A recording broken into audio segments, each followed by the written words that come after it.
Galen. Ladies, thank you so much for taking the time to talk to us. Thank you. So, Jude, it's a whole different day where you are. Yes, I'm on Tuesday. and we're recording on Monday. So you have to promise not to wear out the day before we get to it. But your book releases at the end of the week, and it's Weave Me a Rope. It is book 5 in A Twist Upon a Regency Tale. Can you tell us a little bit about it? This one is inspired by Rapunzel, and I had great fun with it. I obviously, one of the twists in the series is that the hero in the fairy tale is the heroine in my stories, and vice versa. So I needed to find a reason to trap my Rapunzel in a tower, and then give him very long hair that reached all the way to the bottom of the tower. So in those, thinking of I have these moments as I interpret these tales when something comes to me and I walk around the house muttering with glee, hoping no one will see me because I'm sure I'd be locked in my own tower. And the moment when I realized that furniture used to be stuffed with horsehair, and that horsehair can be woven into a rope, was I had one of those moments. In fact, I still, when I think of it, think it was a delight. So I had my young man. He fell in love with someone totally inappropriate. Asked a merchant's daughter. He was the son of a marquis and heir to the title. When his father found out that he had proposed marriage, he locked the young man in the tower until the young man would agree to the marriage the father had arranged. So that was my basic premise. And then it was a matter of just working it out. I don't plot. I don't. I think the plot elves that live in my brain might, but they don't disclose it to me terribly soon in the story. So I knew I wanted my heroine to be struck blind, but to recover. So I had to knock her on the head.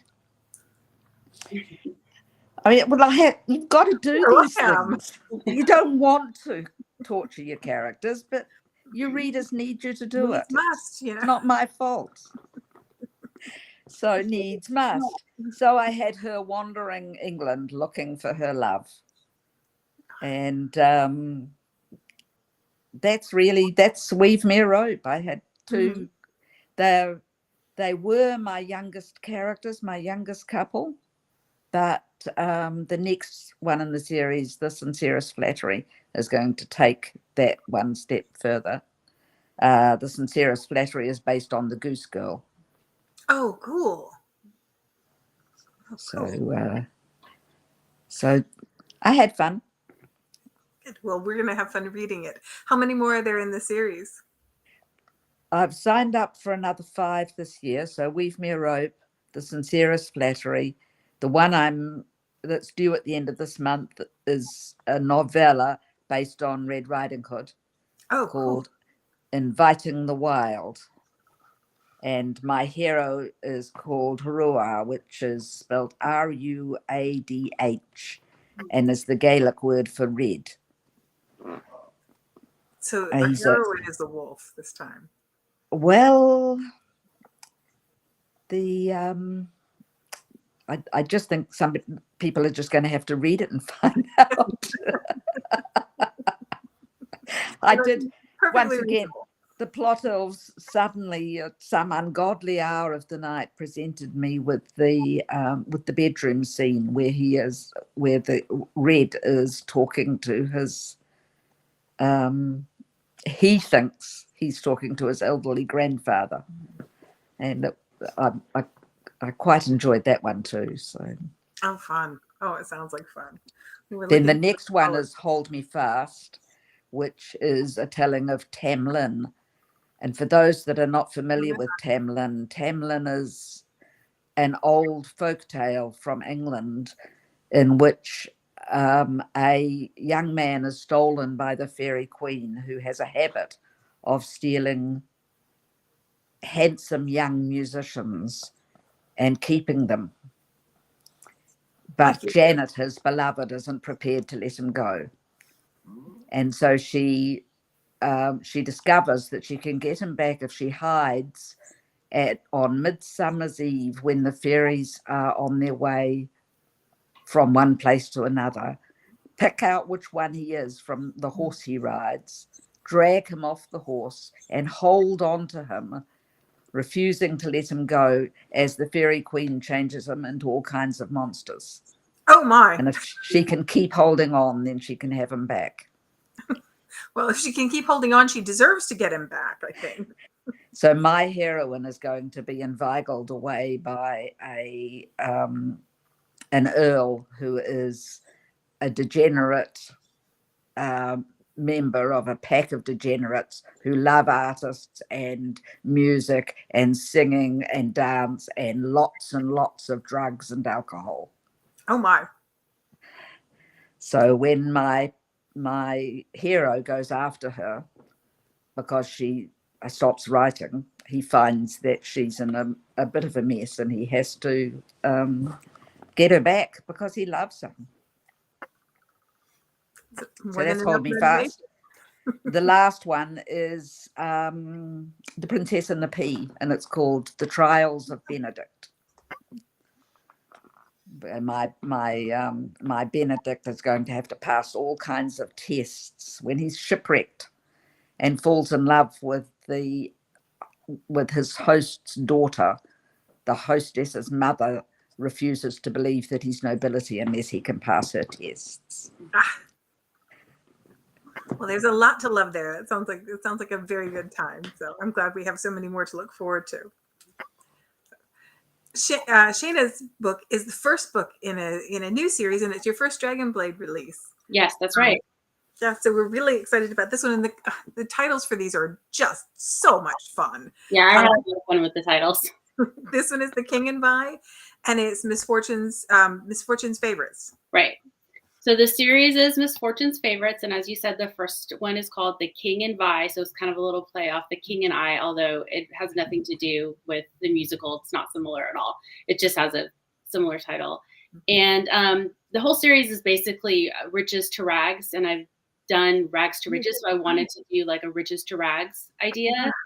And it's kind of hard usually to take someone who's in the peerage. The heroes in these books are sons of dukes, they're all sons of dukes, and it's kind of hard for them to lose their titles. It's not many reasons why that would happen.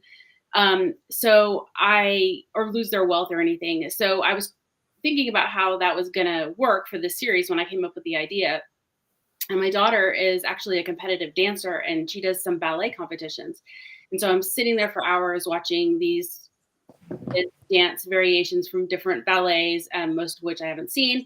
And it just seemed to me that there were a lot of fairy variations from Sleeping Beauty, the ballet, which I've never seen. But there's just like the lilac fairy and the canary fairy and like 5 other kinds of fairies. And I thought, how many fairies are in this ballet? But it made me think about the movie from Disney, because that I have seen, and about how Maleficent curses Aurora to prick her finger and die. But then the good fairy, Merryweather, one of them, comes in and she says, no, you're not going to die. You're just going to sleep.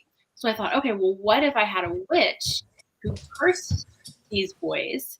And there's another witch who comes in and does a counter spell so that they have a way to reverse the curse. So basically the book starts out, or The King and Vi starts out with, you have 3 boys. They're about 13 years old. They're away at school, and they go to play a prank on a witch. And the witch doesn't appreciate that, and she curses them to lose all that they hold dear when they're 30 years old. And so then we skip forward to now the Marquess of Kingston, who's the hero of the first book, King. He has just had his 30th birthday, and things are not going well.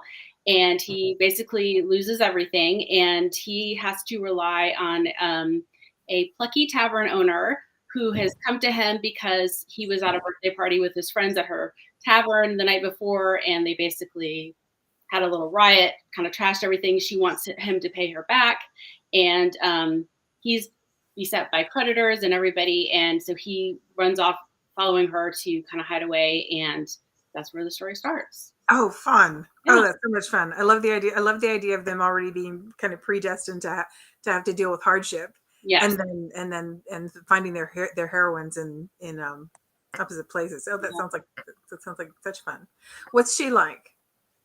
She is she's really just trying to get by, so she owns this tavern in Seven Dials, which at the time was a slum in London, and she's got two younger brothers. I think one is 13 and one is 6, and she's trying to keep them out of the various gangs and bad actors in the area, and she does not need to deal with this wealthy, pompous lord who comes in and says he's going to help her, and so she just wants him to pay her back and get out of her life. And he basically says he's going to help her, but ends up making things a lot worse initially, and then of course a lot better. So well, it sounds like great Very fun. cool. Yeah. And the next one is up for pre-order now as well. Yes, it just came up for pre-order. It's called My Fair Katie, and it's with another one of the boys. They were all friends, and they're still friends. And then the third one, which I believe is out in the summer, is called All About Genevieve. So they're all kind of named after like classic movies. Mm-hmm. Yeah. Well, I love the setup of the series, and I when the titles came across my desk, I thought this is so cute. Well, thanks. Yeah. It's fantastic. Well, we're looking forward to those, and we can get started with the Kingdom by this week. So, yes. Awesome. Neat. Well, since it's the first time that we've had a chance to talk to Shana, and since Jude and I don't get to chat very often, I thought maybe we could talk about a writing process. And because it's the beginning of the year, and I know a lot of people are planning out their schedule for the year, Jude had talked about the plot fairies. Do you plot your books out, Shana, or do you pants them? Do you know where you're going ahead of time, or do you just hang on? No, I'm a horrible pantser, and I really don't have anything except maybe just the very beginning when I start. And I've tried many times to plot, and I've published 52 books now, and so I've kind of like just gotten used to my process, and it doesn't stress me out anymore not to know where I'm going, because I kind of know the turning points now as I go, and I know how to tell a story because I've done it so many times. But there are many times at the beginning of my writing career where I wrote myself into a corner, or I wrote books that were very long and had thousands of. I mean, I think my first book was one of my first books was 150,000 words. Or something. My Lord. Yeah, I had to cut so much, and so anyway, I've learned as I've gone along. Mm-hmm. I think that getting to the point where you trust the process and know, like, this is just how it's going to be, and I don't have to fight it anymore, is a big deal. Yeah, it makes it a lot more fun and less stressful. Mm-hmm. Yeah. Do you have some idea? I'm sorry, Jude, go ahead. And remembering that books are not written, they're rewritten. You don't have to worry about what you've put down. That's there already. It can be fixed later. You only have to think about what comes next. Yep. Yeah, that's huge. I think that's huge for removing that block, that idea that, I'm the only one that's going to see this if that's the way I choose for it to go, and I can fix it before anybody else has to look at it. It means that you have to stop all the time. Mm. Do you do research before you start your books, or do you find yourself going down rabbit holes as you're writing? To me or Jude? Both. That would be a yes to both. I'm currently researching ancient Rome because that's my next series for Dragonblade. When I write the last word on the sincerest flattery, it's off to Rome with a group of time travelers. So fun. So that kind of thing is going on in the background, but in terms of the books I'm actively writing,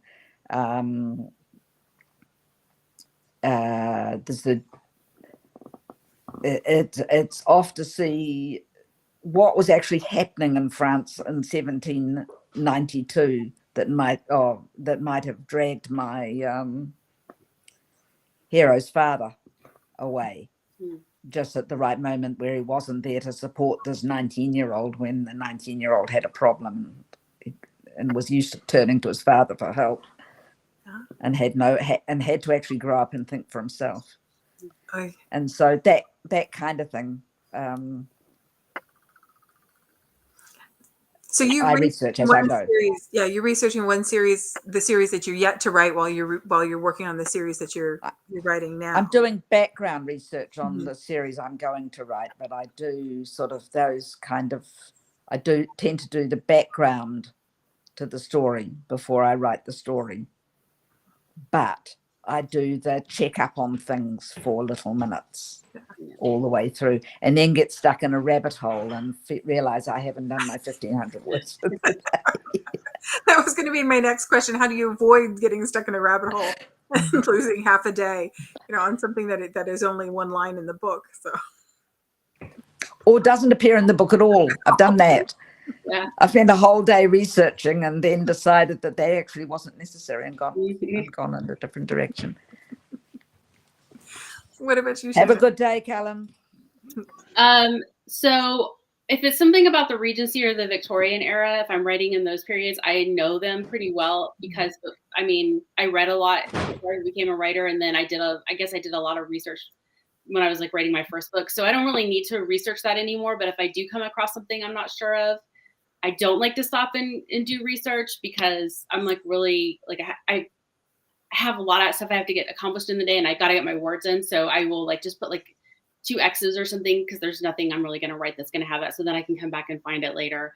But if it is something a new thing that I don't know about, I did write a series set in the French Revolution, and I didn't know a lot about that time, but I didn't want to start writing without having a good feeling for the period. And so then I did do a lot of kind of a mix of reading books set in that time and nonfiction about the time. And so then I did do like Jude was saying, I did a lot of background research before I started writing. And then of course I had to research specific details and stuff too. Because that kind of world building, yeah, feels like you have to have certain level of understanding before you can figure out how to set things. Yeah, before you could, because when I feel when I step into the Regency period, it's oh, I'm familiar, I'm comfortable here. It's you're coming into your house and you know where everything is and you know how everything goes. But that if you're writing in a new period, you're going into somebody else's house and you're okay, I'm not sure how everything works here and where's this and where's that. And so it's just that process of becoming more comfortable with it. Yeah. And inhabiting it. Where on earth did they keep the plastic bags? Yes. Yeah. I'm going to live here for a while. I need to know where a few things are, and then I can kind of discover as I go. Yeah. And I, as a reader, I love it when you can take me there with you, when I can trust, that I can go on the journey with you and that I'll learn things that I don't know about time periods and get to feel like I'm living in the period with you. So I think that's really compelling. So, and I'm totally ready to go to ancient Rome and with time travelers. That's sign me up. Yeah. I think one of the things I believe is that you talked about doing half a day's research for one sentence. I believe all of that research is sitting there giving texture and flavor to that one sentence, even if none of the facts have come through. Yeah. Even if you spend half a day of research so that you don't write something because it would have been wrong. Right. Yeah. Yeah. And figure out how to pace your story and how to set your story and where what are the things that you can use as turning points because you now understand how the period works and things. Yeah. That all makes a lot of sense. So you talked about reading fiction and nonfiction books. Is there a particular do you like to research in the internet, or would you rather go through books? I think I would rather read books because I like to highlight and mark things so that I can come back later and I'll think, oh, I remember reading something about this, and then I'll want to flip through. And so I'll often like annotate the nonfiction books, or even in fiction books. I mean, if they're mine, not if they're at the library's book, then I'll like make copies so I can do that. But I would not write in a library book. But I'll put sticky notes so that I can easily page through and find it. Those little Post-it flags, the small ones that you can Exactly. stick in mark lines. Exactly, and then I can make a little note on it so I can find them quickly. So yeah, I like to go through and have them close so that I can find that information quickly. Yeah. I mean, the internet's fine, but sometimes it's hard to find what you want if you're not careful with your search terms. And then, like Jude was saying, you can really fall into a lot of other things that seem interesting when you look it up, and then you're like, oh, but I wasn't interested in that, but that does look like something I should know. And then all of a sudden you're, in somebody's blog that it's not about what you wanted. So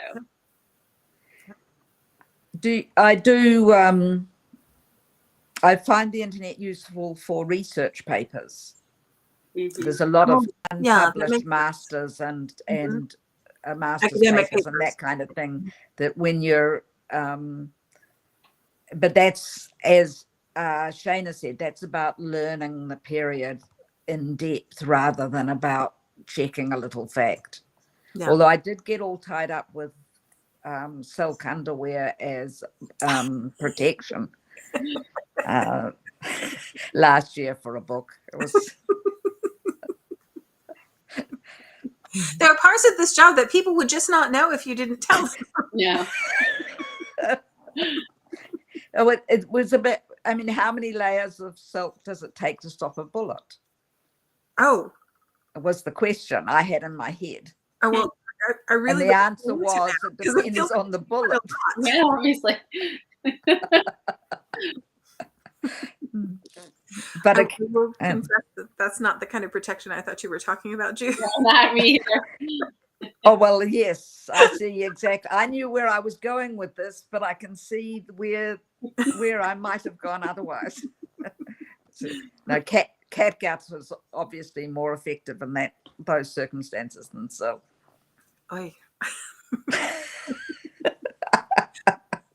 Jude, you already said, I think you gave a word count of 1,500 words a day. Is that what you? That's what I aim at. Yeah, that allows me also to be available to look at silly cat videos. This is a woman with priorities. Yeah. It's yeah. Are you a morning writer or are you an afternoon writer? I'm a 10-minute writer. Oh. So I'll usually work for about 3/4 of an hour first thing in the morning, and then I'll go and do a bit of gardening, and then I'll work for another half hour and so on. And if by evening I haven't done my word quota, or if I'm on a roll and don't want to stop, I'll just keep going. So it works for me. I find that if I tend to write a scene and then take a break and then come back and write another scene, because my brain has been working out the next scene while I've been gardening, or showering, or watching yet another of my husband's silly cat videos. Shana, what about you? I know you talked about balancing all the things you have to get done in a day. Do you have a set time of day that you write? Yeah, when I'm writing new pages, I do it first thing in the morning.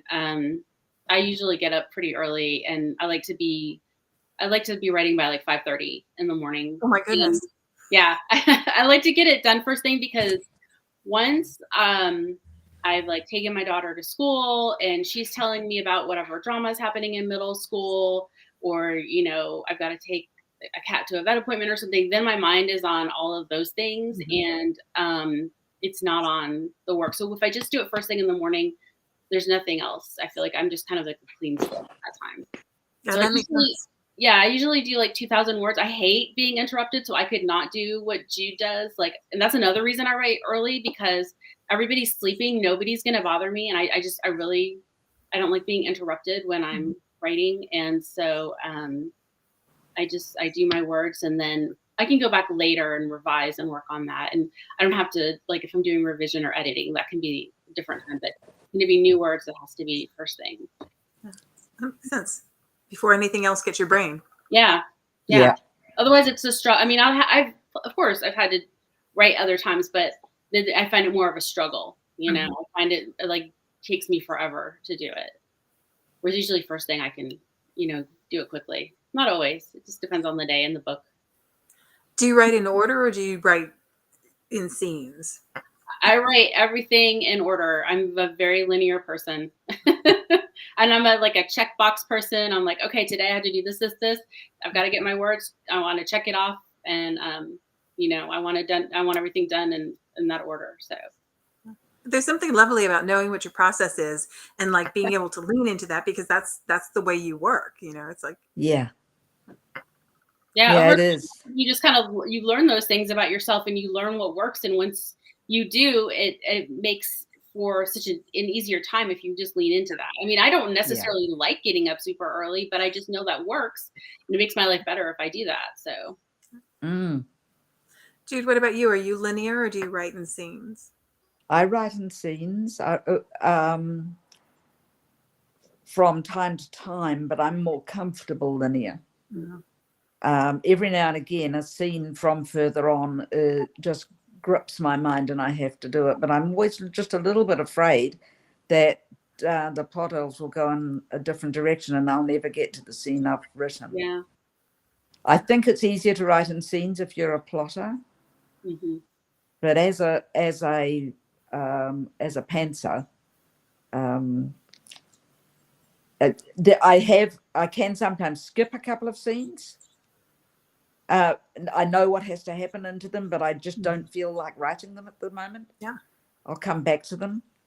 And I use the XXX too when I'm not quite sure of a fact, or I've completely forgotten someone's name, which happens with far too much regularity for my comfort.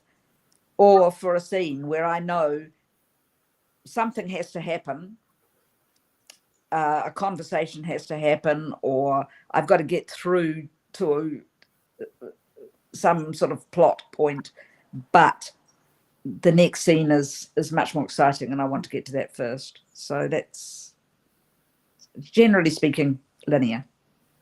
So if I have a scene that I want to write, I can use that as like motivation to get through the scenes that I don't want to write, because I think, okay, if I just write these scenes like today and tomorrow, then I'll get to that scene I really want to write, you know, like on Thursday or something. So that for me is like something to look forward to. It helps me get through, you know, maybe a scene that's just like it has to be there, but isn't as exciting.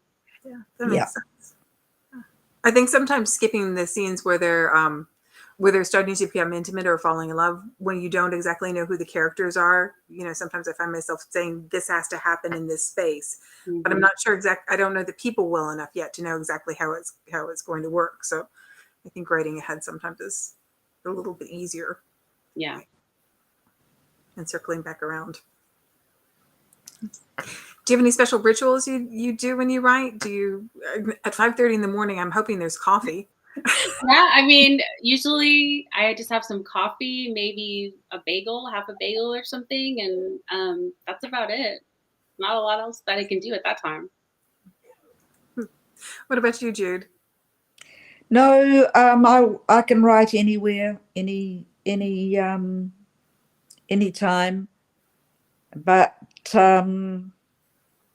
I think that's because I've traveled so much in my commercial life, as I worked as a commercial writer for government departments and big businesses all over New Zealand. So I spent a lot of time on the move, and also had a long commute each day when I was in the office. So I got very used to writing wherever I happened to be.